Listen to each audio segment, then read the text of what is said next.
ঘরে থাকা কিছু উপকরণ দিয়ে কিভাবে আমি আমার মুরগিগুলো সুস্থ করি সেটা নিয়ে আসি আজকের এই ভিডিওতে। সবগুলো আমি প্র্যাকটিক্যালে দেখাবো। তো আমরা যারা মুরগি পালন করি তারা কিন্তু ঘরোয়াভাবে চিকিৎসা করে থাকি, কারণ ভেটেরিনারি দোকান থেকে এত ওষুধ কিনা আমাদের পক্ষে সম্ভব না। আর তাছাড়া কিনে আনলে যে মুরগি সুস্থ হবে ব্যাপারটা কিন্তু এমন না। আমরা অনেকভাবে অনেক কিছু ট্রাই করে দেখছি, যেটাতে উপকার হয়েছি সেটাই নিয়ে আসি বা সেটার উপরে আমরা মুরগি পালন করে থাকি। হায়াত মৌত হচ্ছে উপর আল্লাহর হাতে, তবে আমরা চেষ্টা করে থাকি এবং যেটাতে আমরা উপকৃত হই সেটা আপনাদের মাঝে তুলে ধরার চেষ্টা করি। মুরগির বাচ্চা ঝিমানোটা এটা কিন্তু কমন একটা রোগ, যেটা কিন্তু হঠাৎ করে হয় না। এটা মুরগির অনেক দিন থেকে ভিতরে ঠান্ডা লেগে থাকলে তখন মুরগির জ্বর আসে, শ্বাস নিঃশ্বাসে কষ্ট, পাখা ছেড়ে দেয়। তারপর মুরগির আরও সমস্যার কারণে হয়। পাখা ছেড়ে দেওয়াটা এমনি এমনি হয় না। যেমন যদি মুরগির পায়খানা জনিত কোনো সমস্যা থেকে থাকে, পাতলা পায়খানা, চুনা পায়খানা, রক্ত আমাশা, তার কারণেও কিন্তু মুরগির জিমায় পাখনা ছেড়ে দেয়। তো আপনারা যারা মুরগি পালন করেন তারা আগে ঠিক করবেন মুরগিটার কী অসুখ হয়েছে বা কী কারণে সমস্যাগুলো দেখা দিছে, সেটা আগে নির্বাচন করতে হবে, তারপর আপনারা চিকিৎসা করবেন। আসসালামু আলাইকুম, সবাই কেমন আছেন? আশা করি সবাই ভালো আছেন। দেশ ও দেশের বাইরে যে যেখান থেকে আমাদের ভিডিওগুলো দেখেন সবাইকে অনেক অনেক ধন্যবাদ। আর যারা আমাদের চ্যানেলে নতুন অবশ্যই চ্যানেলটা সাবস্ক্রাইব করে পাশে থাকবেন। আমরা দেশি মুরগি পালন করি, দেশি মুরগির উপরে আমরা ভিডিও দেওয়ার চেষ্টা করি। আমরা কিন্তু সবসময় প্রাকৃতিক চিকিৎসাগুলো করি আর ঘরে থাকা জিনিসপত্র দিয়ে আমরা করে থাকি। জিনিসপত্র বলতে ঘরে থাকা কিছু উপকরণ দিয়ে, যেমন মুরগির বাচ্চা হঠাৎ করে অসুস্থ হয়ে গেলে আমরা ভাবতে থাকি যে কী করব না করব, কি ওষুধের দোকানে যাব, কি বলবো, মানে আমরা একদম পেরেশানি মধ্যে পড়ে যাই, বা আমাদের মতো যারা আছে তারাও এমন। তবে এক্ষেত্রে আমরা যারা খামারি, ছোটো আকারে খামার বা বড় বলেন, তো তারা অতটা পেরেশানি হয় না। তাদের হাতে থাকা জিনিস দিয়ে তারা প্রাথমিকভাবে চিকিৎসা করে থাকেন। আর মুরগির বাচ্চাকে সবসময় কিন্তু প্রাকৃতিক চিকিৎসার মাধ্যমে বাঁচিয়ে রাখা সম্ভব এবং দ্রুত বড় হয়। সব কিছুই আপনি ঘরে থাকা কিছু উপকরণ দিয়ে আপনি মুরগি পালন করতে পারবেন এবং সুস্থ রাখতে পারবেন। আমাদের যে ভিডিওগুলো আপনারা দেখেন, আমরা যে ছাড়ি সবগুলা ভিডিও কিন্তু আমরা তুলে ধরার চেষ্টা করি, যেটা উপকৃত হই আর কি, সেটা আপনাদের মাঝে তুলে ধরে যেন আপনারাও কিছু মুরগি পালন করতে পারেন। তো ভিডিওতে আমি আজকে দেখাইছি যে প্রাকৃতিকভাবে কিভাবে মুরগি সুস্থ করি।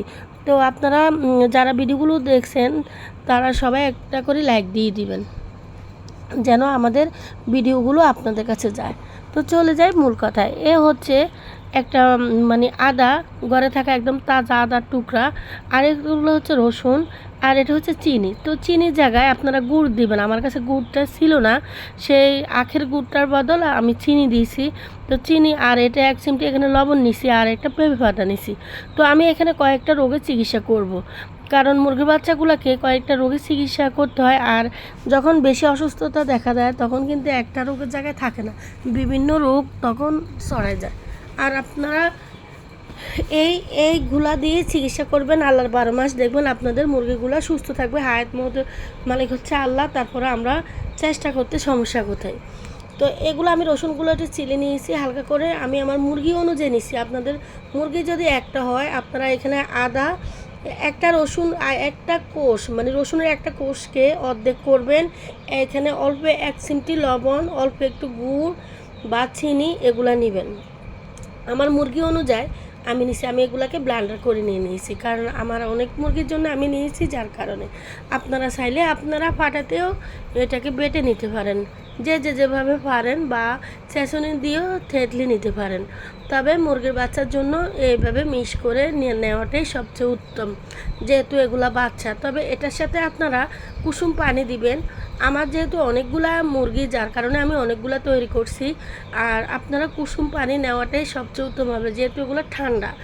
আর ঠান্ডা লাগলে এরকমভাবে ঝিমালে আপনারা মুরগির বাচ্চাগুলোকে লাইটের নিচে রাখতেই হবে অবশ্যই। আর যদি মায়ের সাথে থাকে তাহলে মায়ের নিচে এগুলোকে দিতে হবে, না হলে কিন্তু মুরগির বাচ্চার ঠান্ডার সমস্যাটা যাবে না। আর এই রসটা আমি পানির সাথে দিয়ে দিছি, এই যে পানির সাথে দিয়ে দিছি। আমাদের মুরগিগুলো পানি খায়, আপনাদের মুরগি যদি পানি না খায় তাহলে আপনি চামচ করে একটা বাচ্চার জন্য 2-3 ফোঁটা করে দিবেন। এটা সকাল আর বিকালে দিবেন। এতে আপনার মুরগি বাচ্চা জিমানোর সমস্যাটা দূর হয়ে যাবে ইনশাল্লাহ। আর আপনারা এটা যে মুরগি যখন দেখবেন মুরগির বাচ্চা সুস্থ হচ্ছে তখন আপনারা এক চামচ দিবেন না, আপনারা একটা বাচ্চার জন্য 1 ফোঁটা 2 ফোঁটা এরকমভাবে কমাই দিবেন, মানে 2 ফোঁটার মধ্যে থাকবে, বাড়তি আর দিবেন না। তখন একবেলা করে দিবেন, তখন 2 বেলা দেওয়ার দরকার নাই। এটা সুস্থ হওয়া পর্যন্ত খাওয়াবেন। আর চোখের যে সমস্যাগুলো দেখবেন মুরগি, তখন একটা ডব দিয়ে দিবেন। তো ডবটা নিয়ে আমাদের ভিডিও দেওয়া আছে, আপনারা এইভাবে চিকিৎসাটা করলে আপনাদের মুরগির বাচ্চাগুলো দ্রুত সুস্থ হবে, ভালো থাকবে এবং জীবাণু রোগ থেকে রেহাই পাবে। তো আজকের ভিডিওটা যদি উপকৃত হয়ে থাকেন তাহলে একটা লাইক দিয়ে দিবেন। আসসালামু আলাইকুম, সবাই ভালো থাকবেন, সুস্থ থাকবেন আর আমাদের জন্য দোয়া করবেন। আসসালামু আলাইকুম।